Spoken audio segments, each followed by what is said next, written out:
Chair, I don't have a statement. Could I introduce Natalie Atkinson, who is the Executive Director in this area, who is to my right, and staying with me for this one is the Chief Executive, Martin Westwell, and our Deputy Chief Executive and Chief Financial Officer. I think you still know. Chief Operating Officer. My apologies, Chris Bernardi. Welcome to you all. I understand the member for Morialta is the lead. Yes. Do you have an opening statement? Sir. Happy to go straight to questions. Straight to questions? Go ahead. Thank you very much. We'll go to page 184 of Budget Paper 4, Volume 1, which deals with expenses. So this covers many things. Can the Minister or officers provide an update on the operation of the national agreement in place that supports preschool funding? I note on the last line of the page it describes a $4.3 million drop in funding from the Commonwealth, I assume?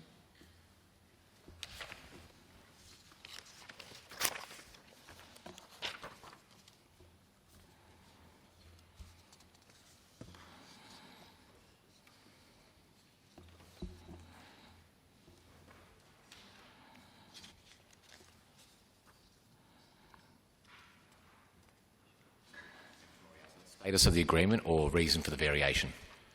Yeah, I guess they're two separate questions. You can answer sure, them in whichever order you prefer. Just dob myself in for a second question.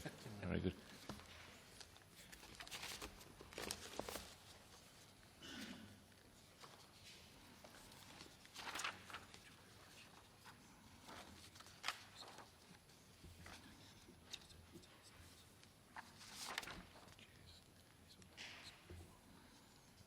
So on this reason for the variation, we'll seek some information. We'll either take it on notice or answer it in a few moments if we can get it. In terms of the status of the agreement, I can provide some information to the House on that.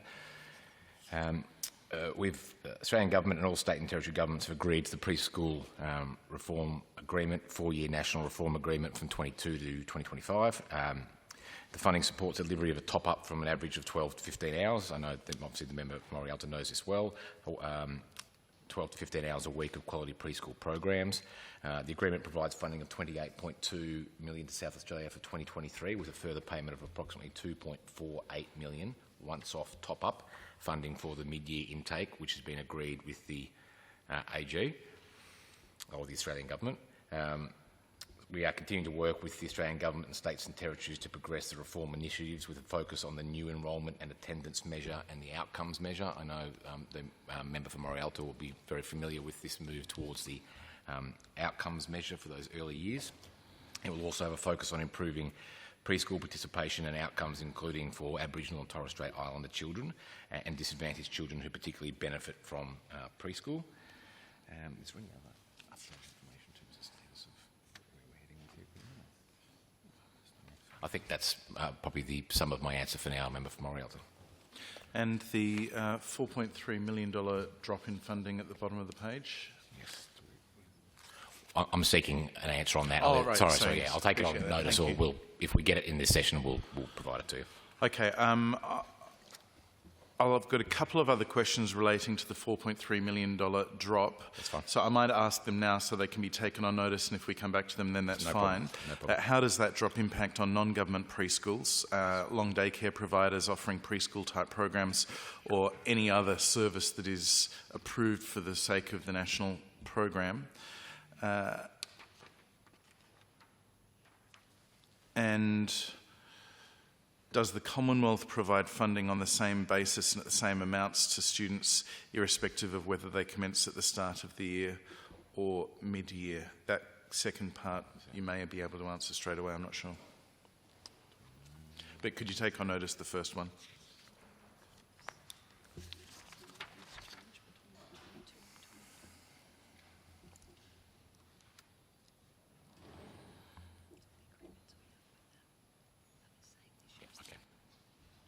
I can provide a little on the one you suggested that maybe I could, which is true. On the other part, I think I will take on notice. But as at term 2 of this year, 300 non-government early childhood education and care providers have an existing funding agreement to deliver 600 hours of quality preschool to children in the year before full-time school.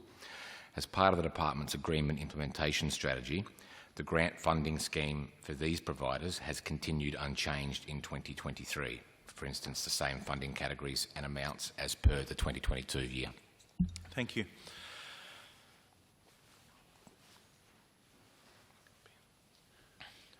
What progress has been made, if any, on the accountability or the outcomes measures, as I think the Minister described them, that were part of the national preschool reforms? The answer I can provide for now is it will be it'll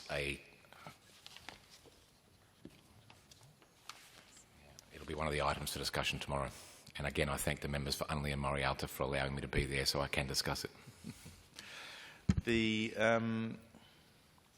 Have there been any adjustments to the arrangement in place for Catholic education to provide a certain number of public funded preschool places since the election? Is the government considering increasing the number of those places or indeed making any alternative adjustment? Yeah, I can answer that one.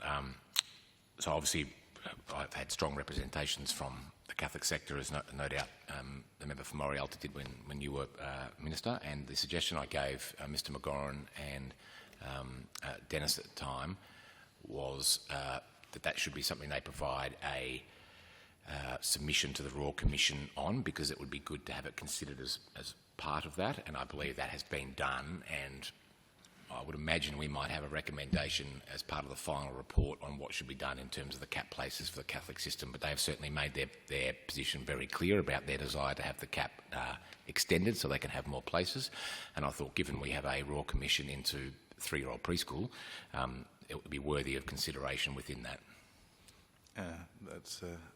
I'm sure they'll look forward to an answer. I'm sure they were hoping for something before 2026, but neither of us promised it, so this is what happens. Well, and it's not to say that might not happen, because if the Royal Commission were to, for instance, provide a recommendation that the cap should be lifted, that's something obviously the government will have to consider, but is something that if a recommendation were made and we were agreeable to it, which I presume could probably start before that period.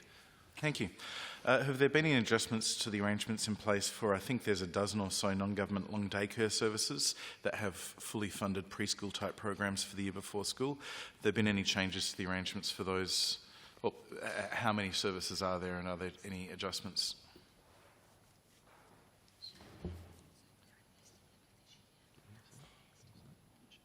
I might pass to Ms Atkinson. Thank you.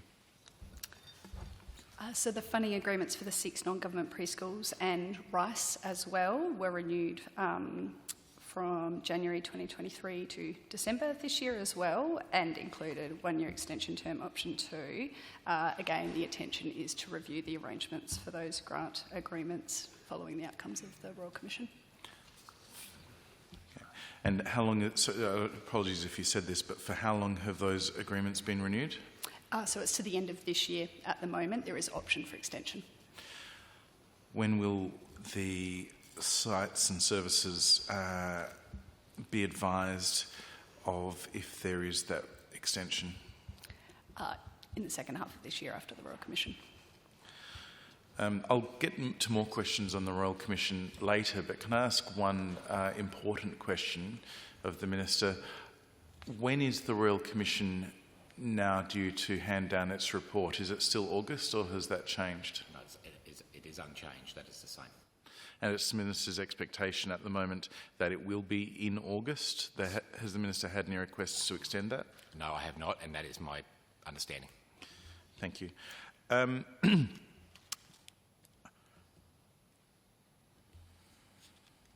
So in relation to the... no, actually, that question you're already taken on notice, so I'll move on. Targeted family support programs is one of the objectives on page 183. I'm going to use that to ask questions about a range of engagements with non-government providers, if that's okay. Can the Minister identify which programs of Raising Literacy Australia have been funded over the last 3 years, and can he confirm they'll continue to be funded in the years ahead? There's the...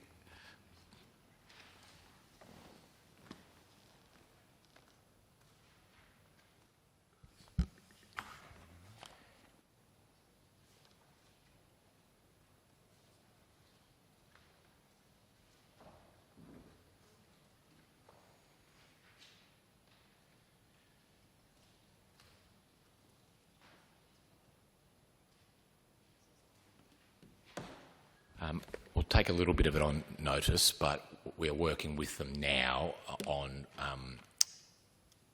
ongoing future funding for a range of those programs, I think is the best way for me to put it. Thank you. Can the Minister similarly identify which programs of the Smith family have been funded over the same time frame, and can he confirm they'll continue to be funded in the years ahead?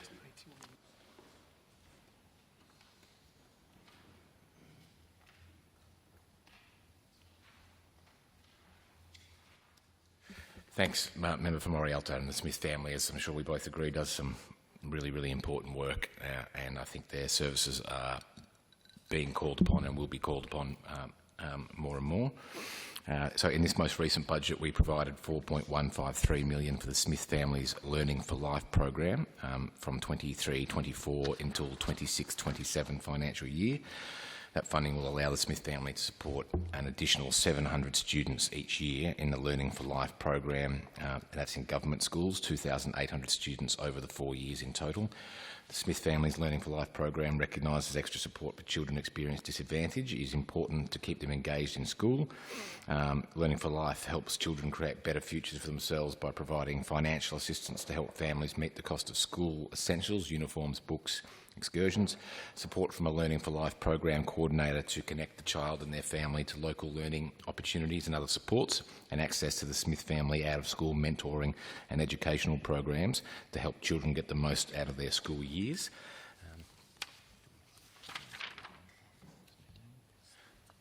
I think we're seeking a little bit more information about other funding commitments. And if I can assist while they're looking for it, there are some programs the Smith family has been running in terms of reading and numeracy in early years, and I'm particularly interested in whether they're going to continue.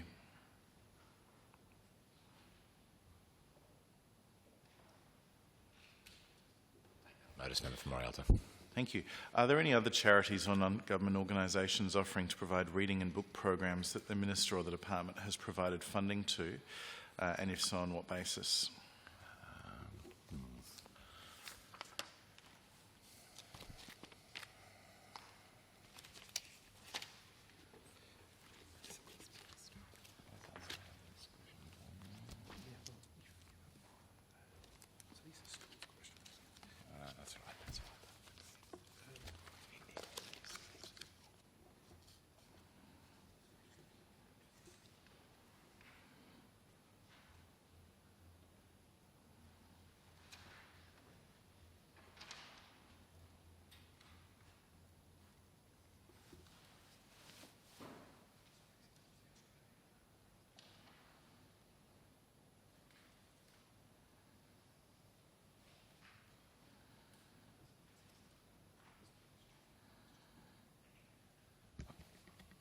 One that I can provide an answer to now is Raising Literacy Australia for the supply and distribution of the preschool's reading packs, $170,000.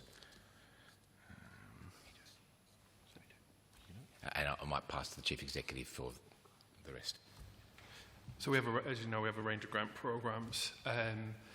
The main one that's supporting reading packs is certainly Raising Literacy Australia. I couldn't rule out that there are others, but certainly through the range of grant programs that we have, there may be others. So we'll look at those and take that on notice if that's okay. I can add one more I've just found, I think, Member for Morialta, which is United Way, $53,328 for Imagination Library Children in Playford.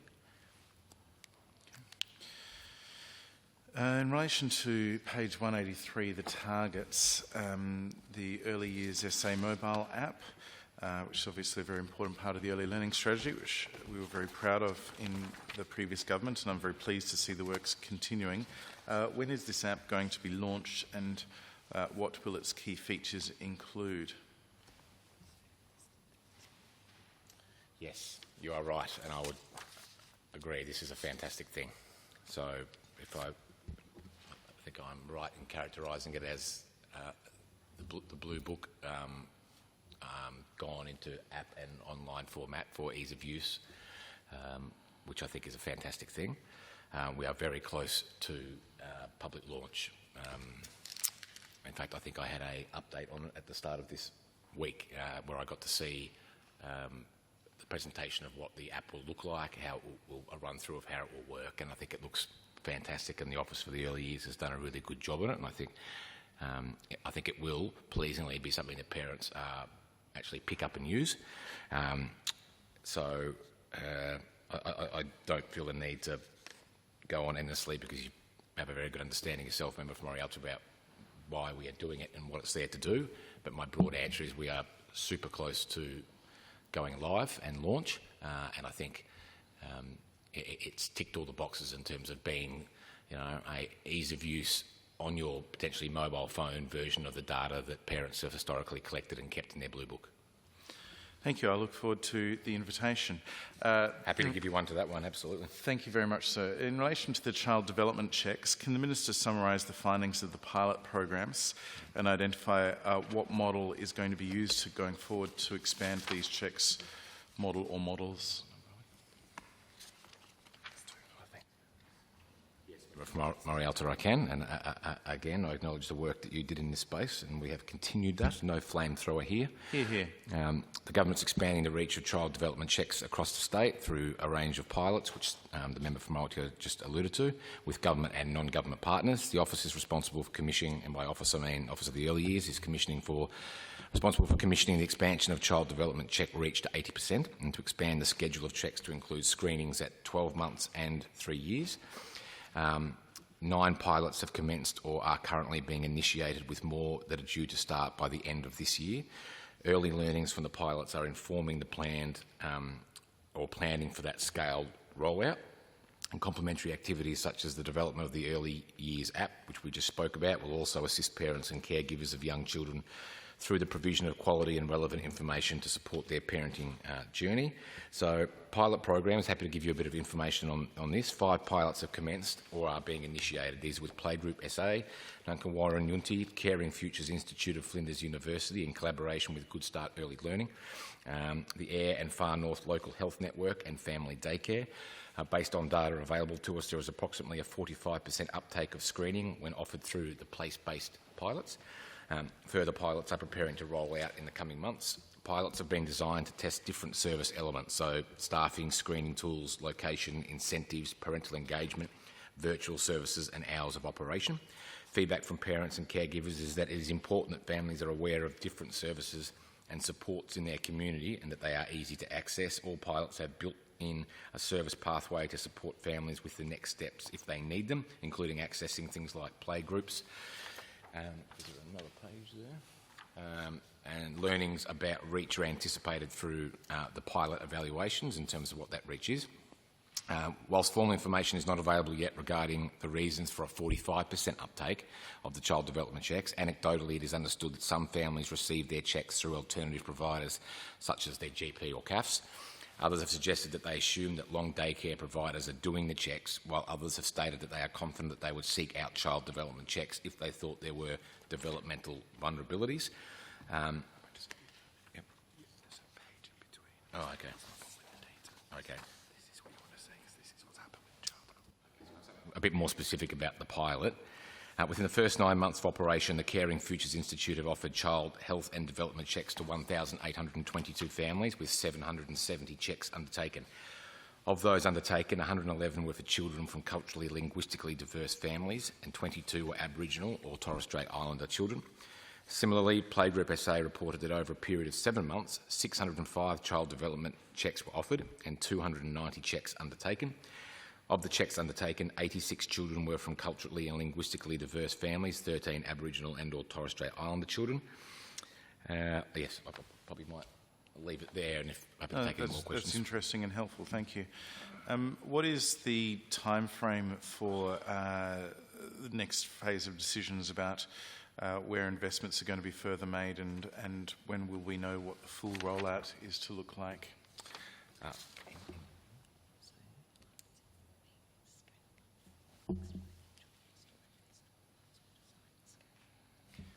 I'll pass over to Ms Atkinson, who will provide a bit of detail about that.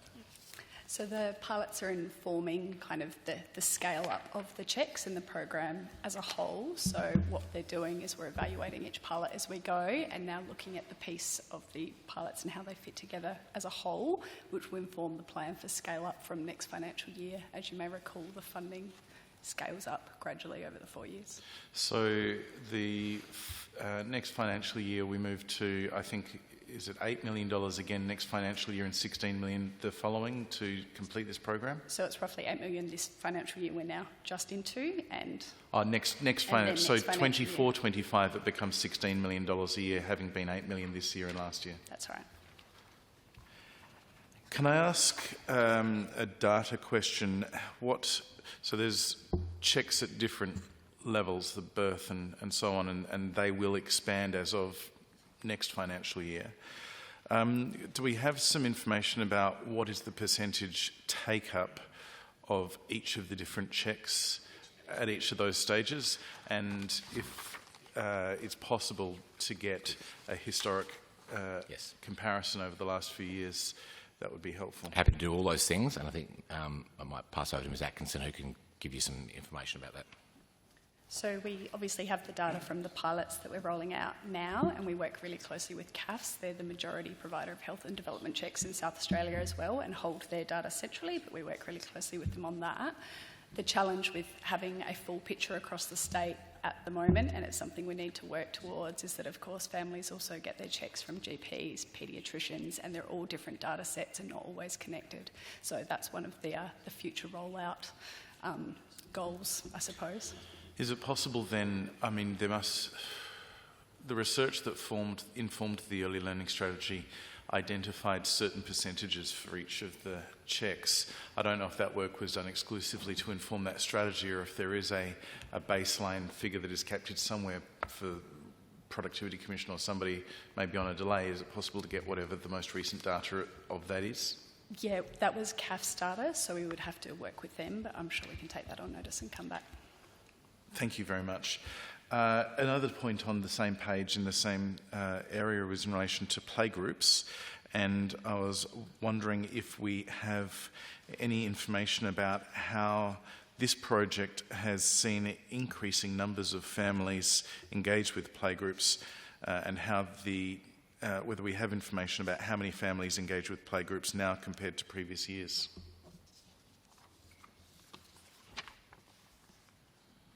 Something, we're just fishing it out for you. It's a very good question.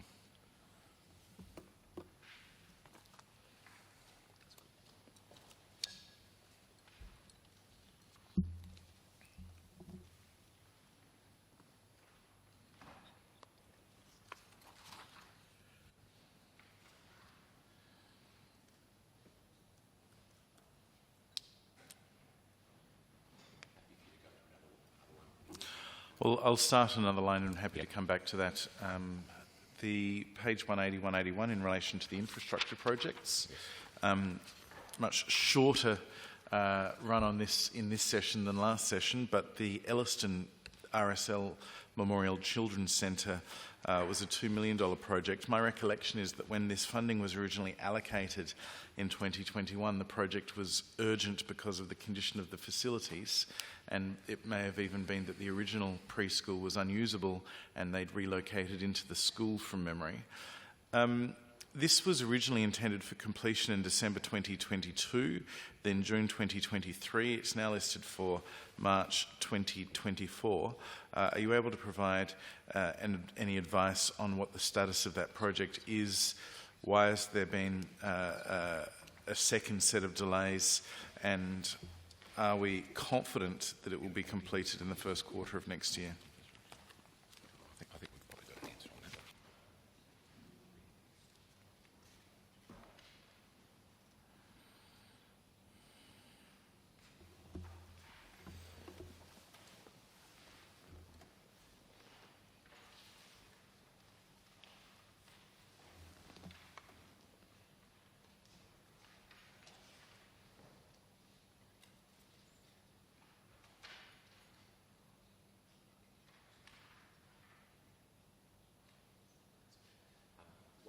Out something on Elliston, member for Morialta. I think Ms Atkinson has some data for you on the playgroups, and then we can Excellent. bounce back if that's okay.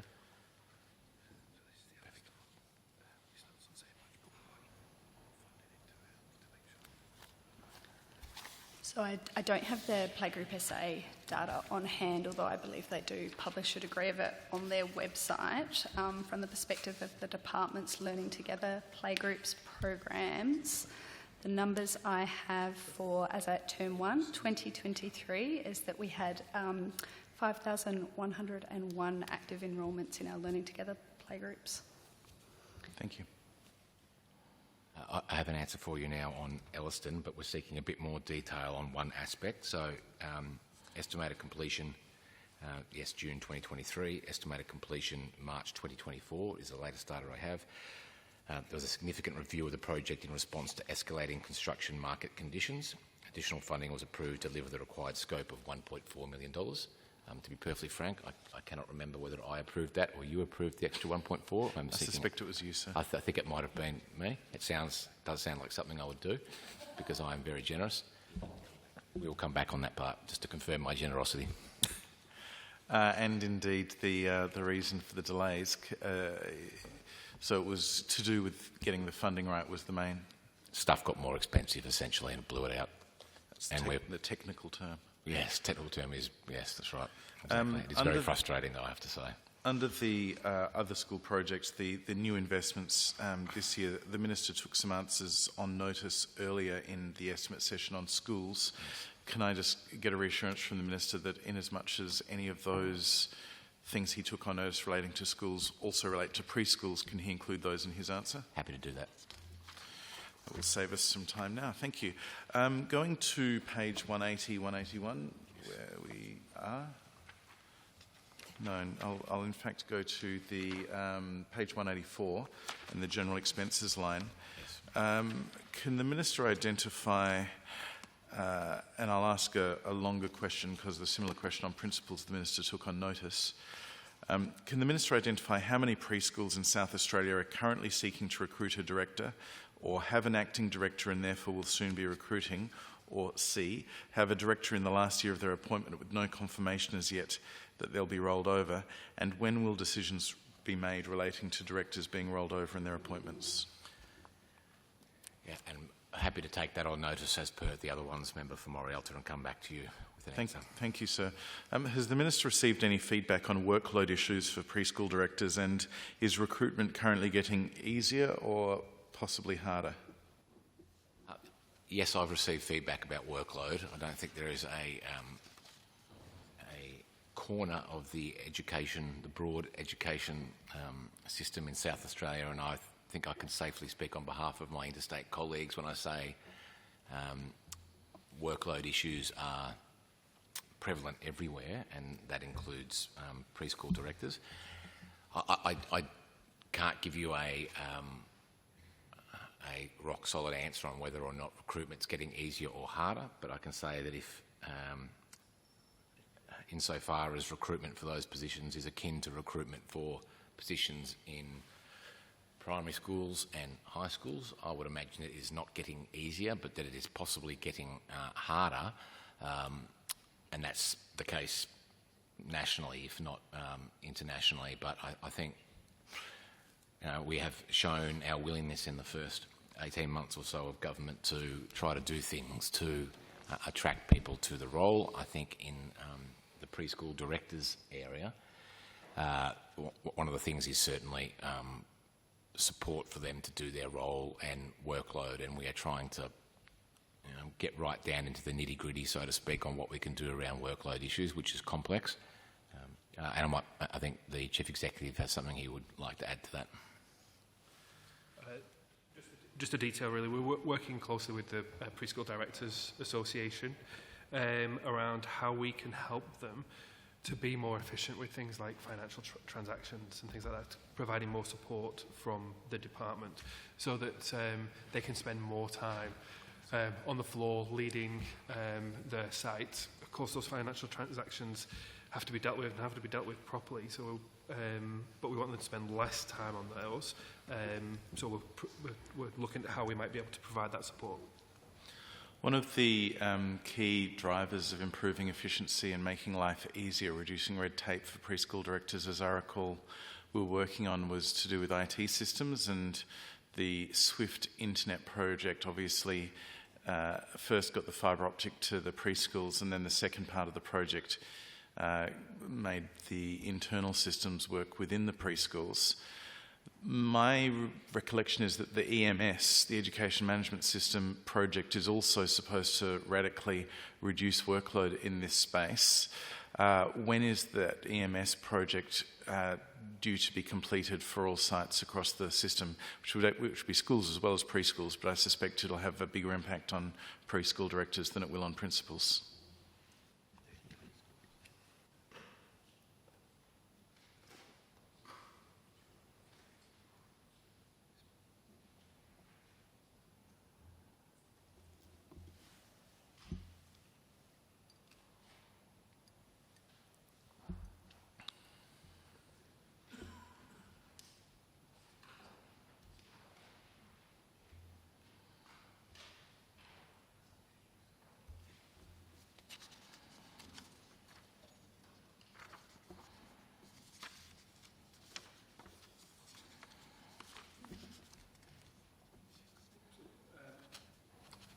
Definitely. Through you, Minister. So absolutely, in terms of the preschool directors, the use of EMS and the financial components of EMS is one way in which we can provide that support, and we are providing that support for preschool directors. So I've got data as to the end of week 5, term 2 this year, that EMS had been rolled out to 367 sites. The administration module to the 294 preschools, and so we've only got 4 standalone preschools where it's yet to be rolled out. So this will be completed imminently, if it's not already been completed, to get those last 4 standalone preschools onto EMS. 73 schools are now live with EMS. And completing the decommissioning of on-premise legacy systems, and that covers both finance and administration modules. Just in terms of some of the dates that we have for our rollout projections, EMS project is projected to complete another 62 sites over the remainder of this year.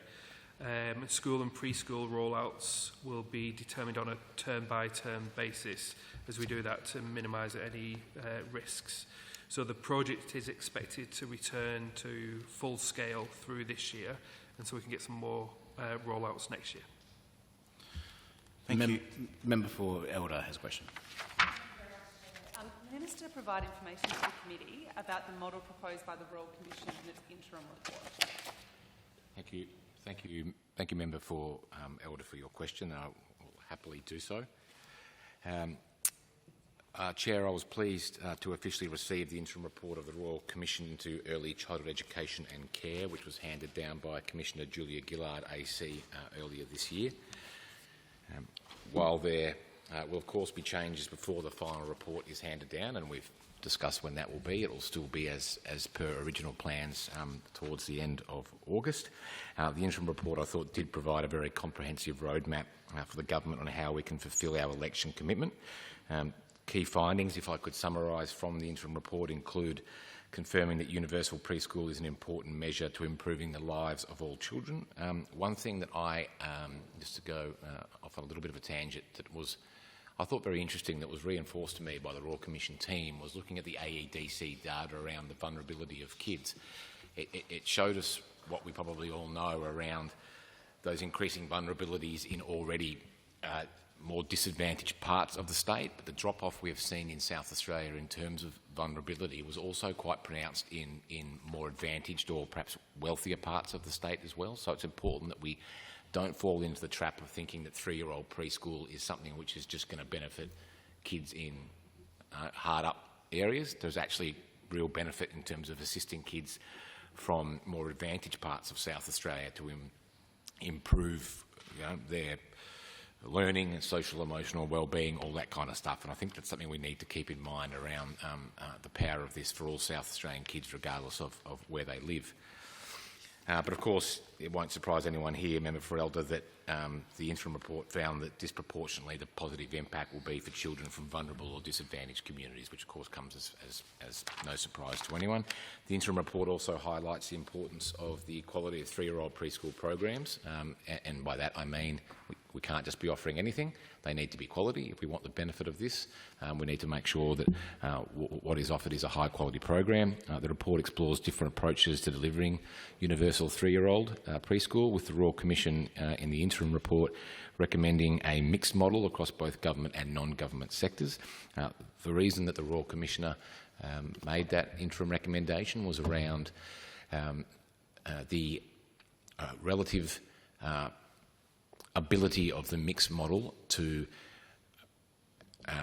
reach a high percentage of 3-year-olds, which of course is what we want, and the speed with which it could be rolled out, which of course is another important thing. They are the two things the Royal Commissioner lent on in terms of making that interim recommendation.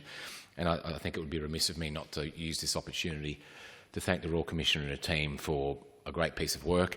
It is very thorough, and one of the things that has made me really pleased as Minister is that a lot of the groups who wanted to be heard as part of this, that probably in the back of their minds thought they might not get the chance, have spoken to me and felt that they were heard.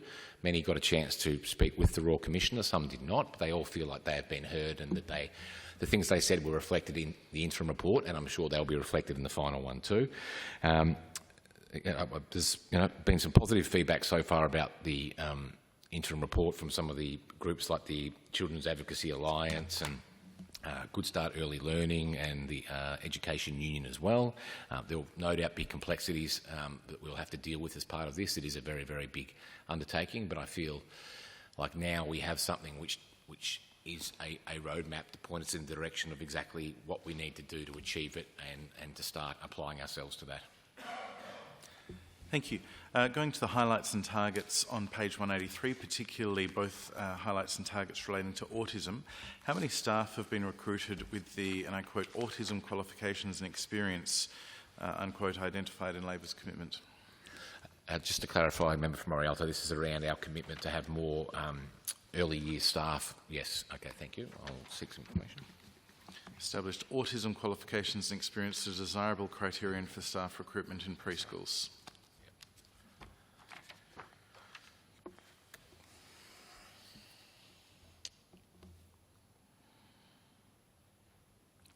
Yes, so I don't think at this point I could give you a number, but the work to deliver the election commitment has well and truly started, and the information I have in front of me is that it's on track. We have already updated the position description component of job advertisements to include the criterion around a qualification in autism or equivalent relevant experience. We are working on ways at the moment of collecting appropriate data so we can monitor how successful that is. I'm happy I'll give you a commitment that once we have something, I'm happy to provide it to you. It's, of course, only right that we should be held account for the commitments that we make, including this one. So once I've got that, I'm happy to speak to the member from Morialta again. Indeed, it may be something that we make public, but it will be an ongoing piece of work. Very sensible. Thank you, sir. Do you have a target for recruitment in this area?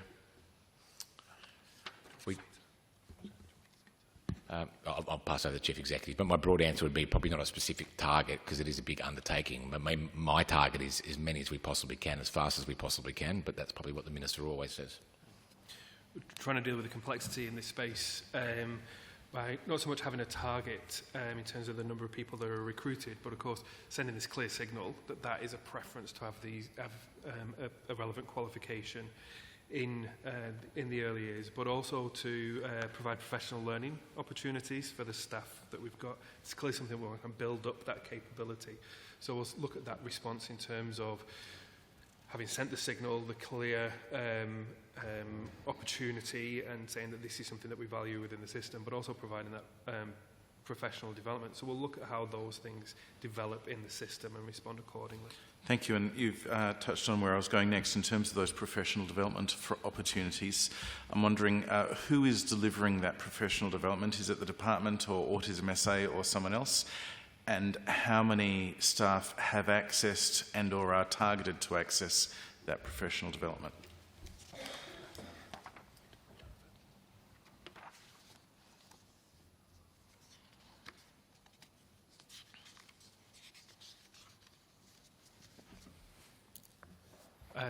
So we're actually looking at a range of offerings. So our internal professional learning portal has got some opportunities there for staff. We are working with a range of other providers. Again, with this complexity, we're looking to step in, see what works most effectively, amplify some of those things, and dampen down the things that we perhaps think are not working so well. It may be that different people in different contexts find different types of professional learning most impactful. And we want to make sure that it's accessible to everyone as well.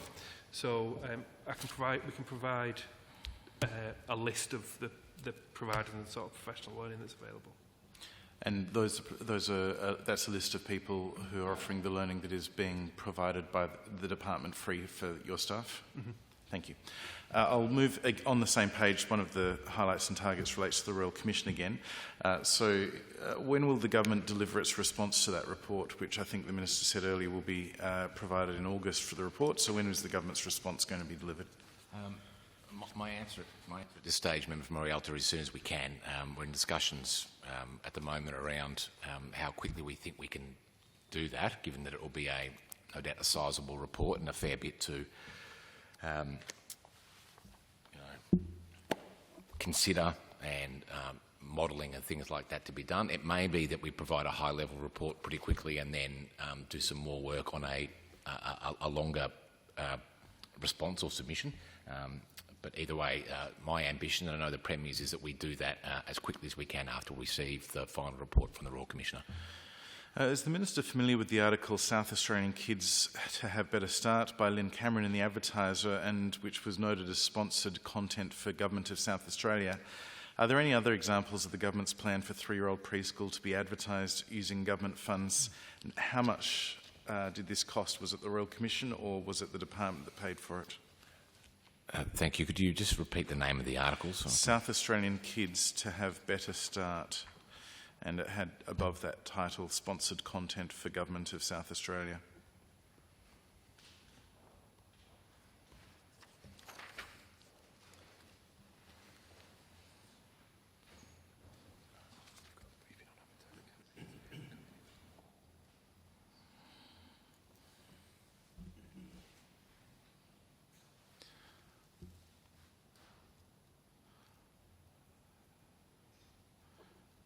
This is my cunning plan to garner favour with the Advertiser by drawing people to their website.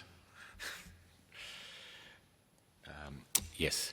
I think it is DPC. I'm personally not familiar with it. I think it's Department, Premier and Cabinet in a partnership with the Advertiser. I can't give any more answer than that, but I'd have to refer you towards DPC for that one. All right, in that case, I'll save Royal Commission for later if I've got time for one more, sir. Thank you. In relation to performance indicators on page 185, there's a drop in preschool services from 339 in previous years to 335 under the estimated results. Can the Minister advise what these 4 services that seem to have been removed from the list are? Happy to provide or to ask Ms Atkinson to provide an answer on that one, Member for Morialta. I don't have the list of the service names, but my understanding is the drop is in relation to preschool delivery through school in really small regional communities, and there's just a threshold whereby the Education Standards Board registers it as a preschool program or not. I think it's 6 enrolments above or below. So that would explain why the number returns to the higher number this year, because right, if you get more students, it'll become a preschool again. Yep. All right. Do I have time for one more? Excellent. In relation to rural care, can the Minister advise whether funding for these services is confirmed at least the current levels for the coming years? Is it reliant on Commonwealth contributions, and is there any risk to this project?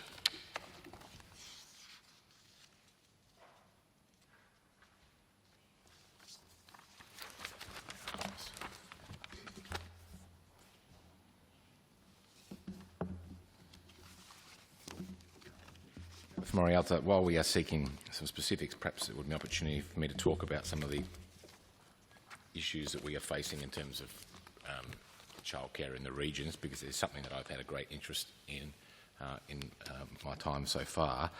And a couple of examples I would point to in terms of the work that we have done in Kingston South East around trying to ameliorate the so-called childcare desert in areas like that, and I want to use the opportunity to thank the member for MacKillop for his work with us on that, and the community group down there as well, who have been both patient and appropriately strident in their advocacy. And I know we had a bipartisan federal commitment from both sides of politics at the federal election for some money towards the building, which we are going to create there to co-locate on the school site and provide childcare. Of course, as is the case with almost every infrastructure project now, that federal government money wasn't enough to build it, so we have tipped in quite a lot as a state government to make sure an appropriate facility can be built, and we have, I think, done some fairly innovative kind of work that we're going to have to do a lot more of to provide the staffing that places like that require to offer childcare. And I think it is a very frustrating issue, in my opinion, because in locations like Kingston South East, it's not for lack of a wait list. There is a long-established wait list of more than 50 families in that area, and it's like, you know, there is proof and evidence of it having been there for a number of years, but we still can't entice any private or not-for-profit providers to set up in that area. So the community, of course, is lacking childcare options. So I'm pleased that we have stepped into the breach there with $3.5 million from the state government, $1.8 million from the federal government, which will mean that we can actually create something there which will be in the long term sustainable and provide childcare options for the community. Of course, Kingston South East is not alone. There are a number of other regional communities of which I'm aware. Bordertown is certainly one, where they have the same issue, and we are doing what we can. But it is difficult, given that it is not an area that the state government has traditionally been responsible for, and with the escalating cost of building anything really, it's not just issues around staffing that are going to be complex, but it is finding the money to actually build facilities. Rural care, sir? Rural care, yes, happy to come back to rural care. I'll pass over to Ms Atkinson to offer some comment on that. So with regards to the Commonwealth funding, we currently have grant funding through the Commonwealth Community Childcare Fund, and that runs to the end of this financial year, so June next year. And at the moment, the 17 services are continuing as normal. Until at least June next year. Our intention is to continue them. Thank you.